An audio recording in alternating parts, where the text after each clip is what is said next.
Is your family just too busy? Are your children spending more time with club leaders and coaches than with you? Well, research shows that more and more families are answering yes to those questions. To talk more about this issue, we are joined by local psychologist Dr. Ganz Ferrance. Thanks so much for coming in. It's always nice to see you. Yeah, thank you. So why do we tend to overschedule our kids? I think really we are looking to give them the best opportunities we can for later in life. That's why we sort of want to expose them to a lot of different options out there. The problem is I think we tend to overdo it. Okay, so how do we know we're overdoing it? Well, you know, a lot of times kids are a little bit smarter than parents, and if you actually pay attention to them a little bit, you'll see, right? Because if we're doing too much stuff with our kids, if the kids are in too many activities, typically after a while, you know, when the joys, the initial excitement wears off, you'll start seeing a little bit of, resistance to getting ready, whininess, different things like that, and then it's a good sign that okay, maybe we're in too many things. Okay, spread too thin. So we have to balance it with unstructured time. I believe so. I think Why so. is that important? Well, one thing you don't want to have happen is you don't want the kids to believe that their time always has to be mediated by some sort of external force. You want them to be able to be self-sufficient, to be able to organize themselves, entertain themselves, use their imaginations, that sort of thing. That's one important factor. Another important factor is if we are too busy, if we're rushing from one thing to the next thing to the next thing, we develop that as a pattern, as a habit of life. And we all know the kind of stress and health detriments that happen with workaholism. And we're kind of setting our kids up. We're going to, raising these little workaholics. Only, funaholics, I guess, maybe.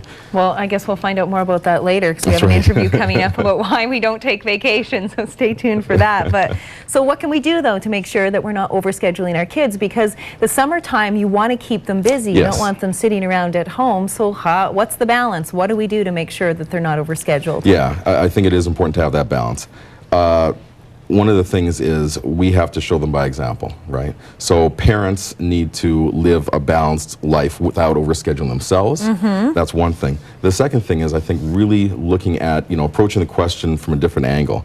Looking at, by trying to maintain health and balance in my family, how many activities can I add in and still maintain that consistency in our home and pace of life for the kids. And then you add one or two things and you see how it works, then you can add another one if it makes sense.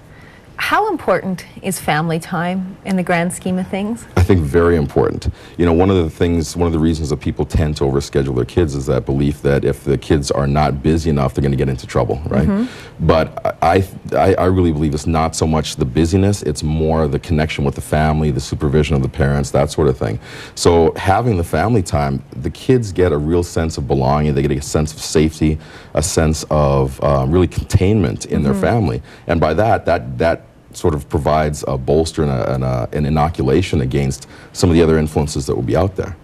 Is this way of living or this thinking different for younger kids than, let's say, teenagers, or does it apply to both age groups? I think it applies to both age groups. Teenagers nowadays are extremely busy with school and all the extracurricular activities.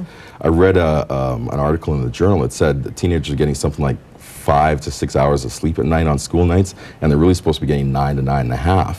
But because they're so involved in these other things and their minds are so focused on the future, they're really setting themselves up for a big fall. I mean, long-term health consequences, they're not going to show up now. They're going to show up, 35, 40, and then that's when it's kind of late to do a lot of stuff with it. So your bottom line message today to parents? Bottom line message is, lead by example. Put the big priorities in first. Make sure you have enough sleep scheduled into your life and for the kids, and then make sure you're always balancing that downtime, that family time, with all the activities and the experiences you want to give your kids. Some great advice. Thank you so much for coming in. If you would like more information on this topic, you can call the Alberta Psych Systems Inc. Their number is 428-5433. You can also check out their website. The address www.apsilife,